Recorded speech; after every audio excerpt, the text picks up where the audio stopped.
Hey guys, it's Carla. Today I've already got my background painted with the raw sienna and I've sketched on my outline.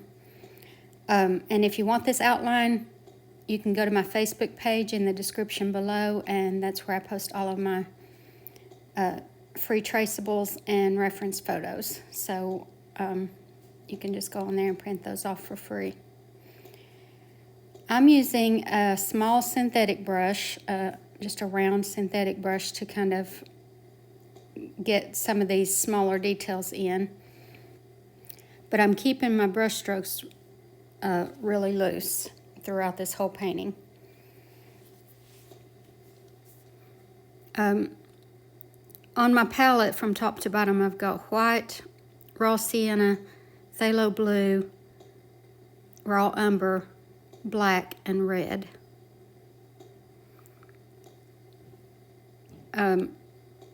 And the colors you use, really, it's just personal preference.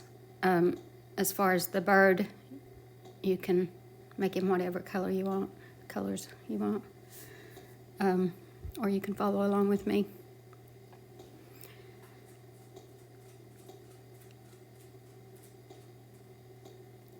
The main thing with the bird is, and I'm using a flat synthetic brush now, but you could stick with a round one if you wanted to. But the main thing is to keep your brush strokes going in the right direction, like the direction of the feathers.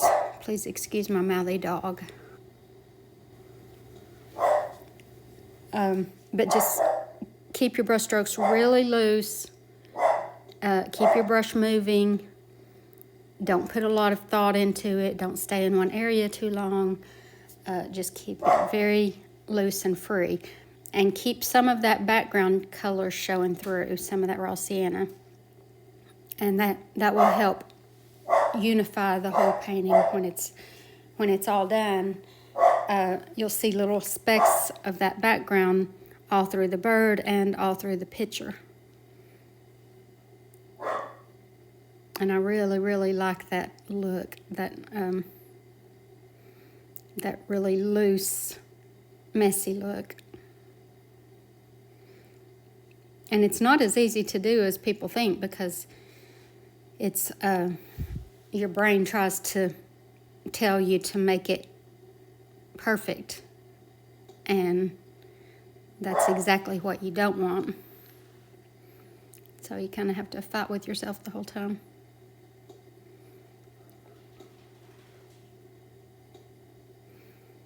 But these are just little choppy brush strokes, and I just want to make sure that they're going in the right direction.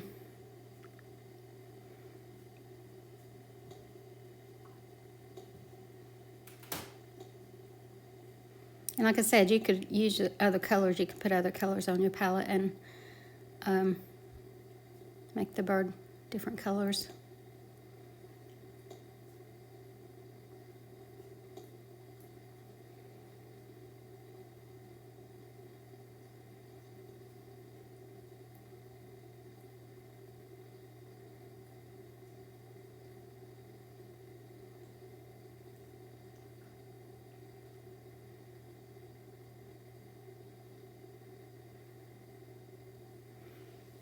So if you want to do it, the colors that I'm doing, then just look at the reference photo and see where all these colors are.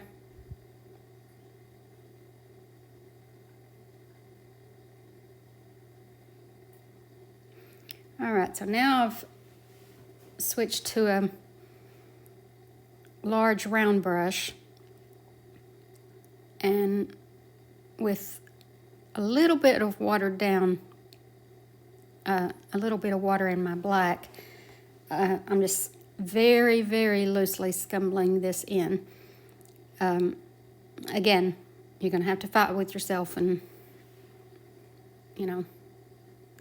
make sure you don't try to be too perfect with it. And this too, you're going to probably just have to look at the reference photo and see where the lights and darks are. And it doesn't have to be exact. It's just basically where they are so that it'll look believable when you're done. But again, very loose. Leave some of that background color showing through. Just keep your brush moving. Scumble it on. Most of the time on this, I'm watering down the paint. So like right here, I dipped my brush in water before I went into the brown, so that it's not really, really bold. So the lighter I want it, the more water I add to it.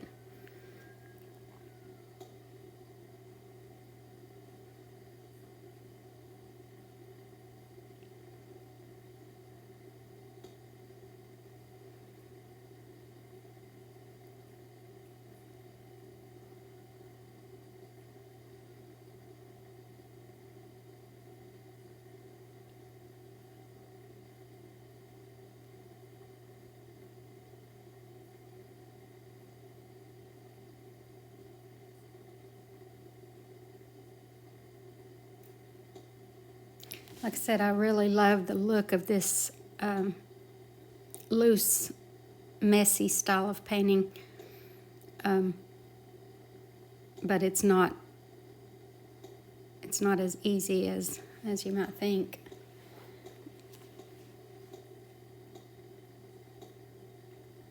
So I'm just scumbling in the, I guess, table color, watered down, very loose. As you can see, I'm not even really brushing this on. I'm kind of just rubbing it on. That's why it helps to use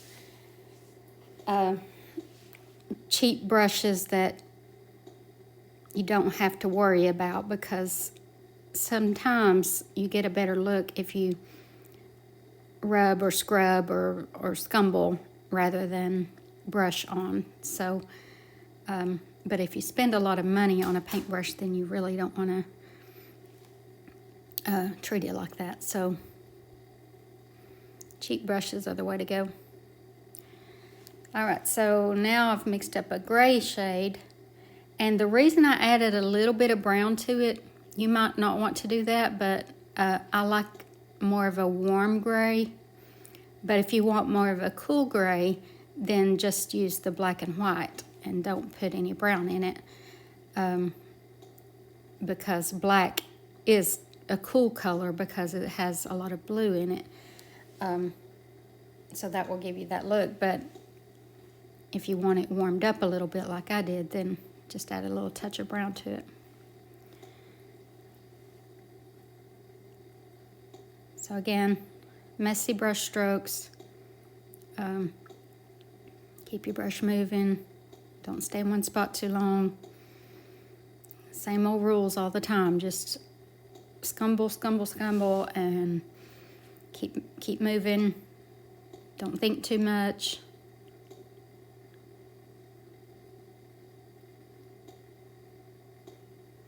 So now I'm putting in a reflection of the table. So the table color is reflecting up onto the silver.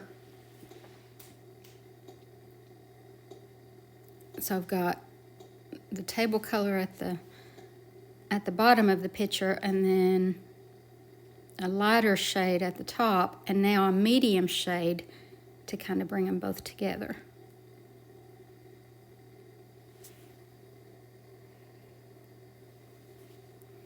And now I want to lighten that part of that table. I'm just very loosely scumbling in some of the lighter blue, not directly under the picture because it would be shaded there, but I just want part of that light color on the table.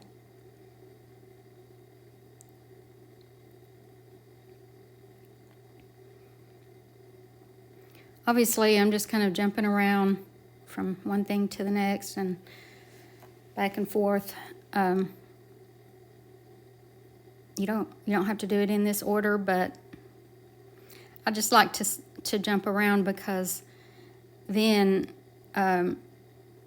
I kind of get a new perspective on each little area when I go back to it, instead of just staying in one area and everything starts looking the same.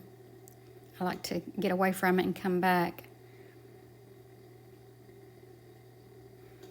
Now, I'm not watering this black down right here because in little places here and there, I want it to be black.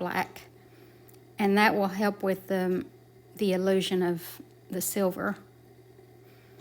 The really black and the really white that we put on there will help with that illusion.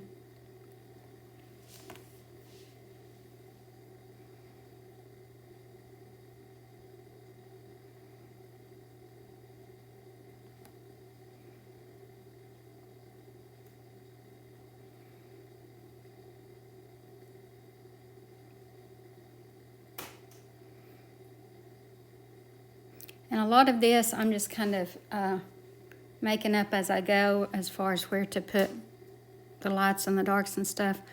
But you'll have the reference photo if you want to just go by that.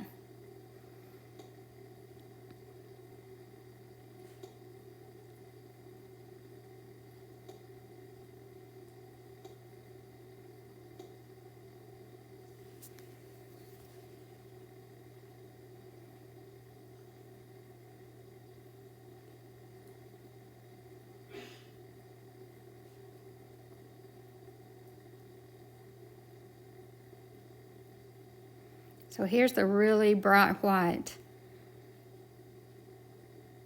Again, this is just a flat synthetic brush, but you could also use a round one or whatever. But a lot of paint on the brush because I want this white to be really bright so that it gives that illusion of silver.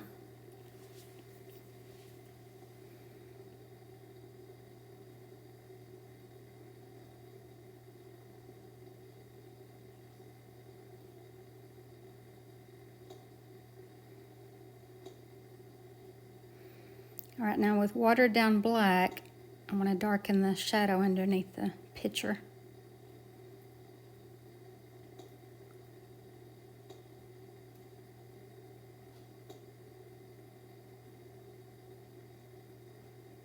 And because it's watered down, it just kind of changes the flavor a little bit. It doesn't cover up what's there.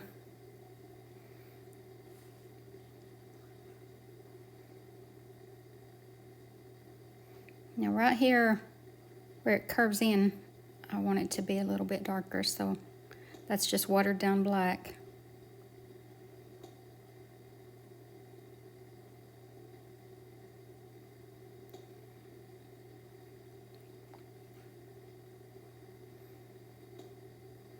And now I've decided to go back to my bird, kind of change it up a little bit.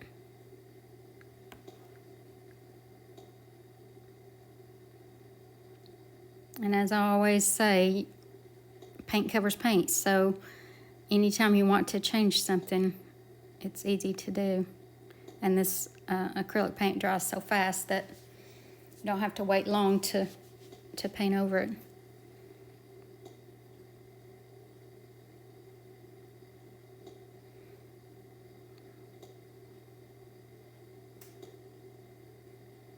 I just want to make sure that I continue to keep my brush strokes going in the direction of the feathers.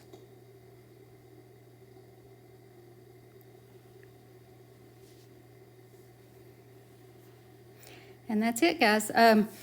But notice in the picture, in the silver picture, how there's still some of that background color showing through, and all the brush strokes are really messy. So, but then if you just step back and look at it, it looks believable as a silver picture. So, hope you guys enjoyed this, and thank you so much for watching, and God bless you.